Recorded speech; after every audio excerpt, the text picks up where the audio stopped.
আসসালামু আলাইকুম। আমাদের বাইক হইতে গেছেন প্রথমসার ফালফুল থেকে ফটোগ্রাফা ফাল বিদেশ থাকেন নাকি তা ও কাতার থেকে কাতার ছুটিতে আইছেন নাই নি ছুটি যাই হোক। দিয়েছি। তো ভাই আইয়া এখানে কিছু মিশরি ফার্মে মুরগির বাচ্চা লইছেন। তো ভাই আগে মুরগি আনছিলেন নাকি না থেকে আগে কান তো আনছিলাম তাহলে এটা কত কত ইয়ে পিস হয়েছে আনছিলা আনছিলাম মনে হয় 50 পিস আনছিলাম, মারা গেছে? মারা গেছে একটা একটা তো যে মারা যাওয়ার বিষয়টা আমার কাছ থেকে যে অনেক মানুষের নেই ভাই, অনেকে মারা যায়, অনেকের সবগুলা সুস্থ থাকে। তো মারা যাওয়ার বিষয় আমি কই কিতার লাগি মারা যায়, ম্যানেজমেন্টের কারণে মারা যায়। আপনি যেখানে রাখছিলেন এই পরিবেশটা কিলা আছিল? ও যে পরিবেশ ও যে আমার যে না, দেখোটা, ইলান পরিবেশ না। ও যে গাঁথনি যতখান আছে অতখান গাঁথনি আছিল নি আপনার? না না, আলো বাতাস পাইছে নি? আলো বাতাস পাইছে না। আলো বাতাস পাইছে না। এখন যেখান থেকে আমি মারা গেছিল না, আমার কাছ থেকে নিরাজ যখন মারা যাইব যদি আপনার ম্যানেজমেন্ট ঠিক থাকে না, আলো বাতাস ঠিক থাকে না।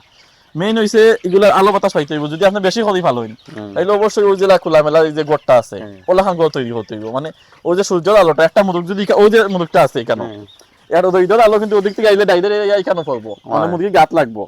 এদিক থেকে বাতাসটা কিন্তু মুরগি গাত লাগবো, কিন্তু তখন যদি আমরা গাত নিয়ে হয় তাইলে কোনো সময় মানে গাত লাগতো না।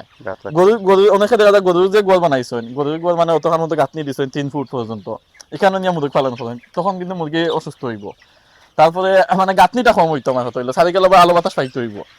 আর হইছে গিয়া ম্যানেজমেন্ট নিচল লিটারটা ওই যে আমরা খাটো সমিল গুড়া দিছি, সমিল গুড়া দেওয়া কিন্তু হইছে বিটগুলো ঠানিয়া নিয়ে গিয়া, বুঝছেন নাকি? গন্ধ আয় না, মানে বিটটা নিয়ে অনেকে খেয়ে দিলেন, খেয়ে দিলে কিতা হয় মুরগিটা বিটে বিটার পরে খেরটা বিজিয়া, কিন্তু এখানে আবার মুরগি ফাড়া মাঝে মাঝে ঠান্ডা লাগে।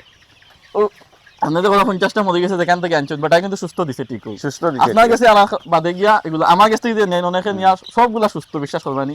অনেকে কয় ভাই সবগুলা সুস্থ পালা মুরগ দিছে, অনেকে কয় না আমার ভাই আপনার মুরগগুলা তো অসুস্থ হয়ে গেছে, মরে যার গিয়ে জিমা ডাকনা ফেলাই দিছে। তো যারা কোন ডাকনা ফেলাই দিছে আপনারা আমার এই ভিডিও দেখলা সম্ভবত, বা যারা অনেকে কই যে যারা কোন ডাকনা ফেলাইছে আমি কই আপনার ভিডিও দরকার কিলা খান রাখছেন আমি ওটা দেখি, তখন দেখা যায় যে ম্যানেজমেন্ট ঠিক নাই। ওই গাঁথনি অতখান উঁচা বা সাইডে গেল বা ওয়াল বা সাইডে গেল বা টিনের করে মুরগ পালন করা হয়। তো আমি প্রত্যেকটা ভিডিওত কই ভাই খামার করলে কোনো সময় লস নাই, খামার করলে কোনো সময় লস নাই। লস হয় কোন সময় যখন আপনার অভিজ্ঞতা থাকে না। ওই যে ভাইয়ে করা যে আরেকখান থেকে আনছেন 50টা মরে গেছে গিয়া, এটা কারণ হয়েছে গিয়া ম্যানেজমেন্ট, ঠিক আছে না? আপনার যে ঘর দেখো আমার ঘর লাগিলা মিলছে না, আপনার ঘর না মিলছে না, এই আমার রাখার কারণে মরছে, রাখার কারণে মানে আমার কাছ থেকে নিছে এরকম হয়তো আমি যেরাম আপনার সব বাচ্চাগুলা সব সুস্থ, কিন্তু ওই বাচ্চাগুলো আমার আছে ও সাইডে আছিল, ওইখানে মানে এক গেলাবে বাতাস পাইতো 3 গেলাবে পাইতো না, এখানে রাখার বাদে আমার ঠান্ডা লাগছে, অসুস্থ হয়ে গেছে, ডাকনা পালাই দিছে, বুঝছেন? তো আমরা লস হয় কোন সময় ম্যানেজমেন্টের কারণে, কথা বুঝছেন? ম্যানেজমেন্ট ঠিক থাকতে হইব, নিচর লিটার ঠিক থাকতে হইব, প্রাকৃতিক আলো বাতাস পাইতে হইব, এটাও আর কি। তো আজকের ভিডিওটা হইতাম সাদাম যারাও খামার করতে সাদা আপনারা ন্যূনতম অভিজ্ঞতা নিয়ে খামার শুরু করবা। খামার শুরু করার আগে বিভিন্ন খামারও যাইবা, ভিজিট করবা, সে কিভাবে শেডগুলো তৈরি করছে, সে কিভাবে মুরগিগুলো পালন করে, আপনারা ওগুলা দেখবা, দেখতে তারপর খামার করবা। কারণ অভিজ্ঞতা ছাড়া খামার করে আপনার লস হইব, আপনি একজনের 10 জনের মন ভাঙি দিবেন। এর লাগে তো আমি অনলাইনে তো আমি অর্ডার করলাম না, জায়গাটা দেখি জায়গাটা কি রকম পরিবেশটা কি রকম আইছেন নাই দেখিয়া গেলাম, এখন তো আলহামদুলিল্লাহ এরকম আমি সিস্টেম করবো।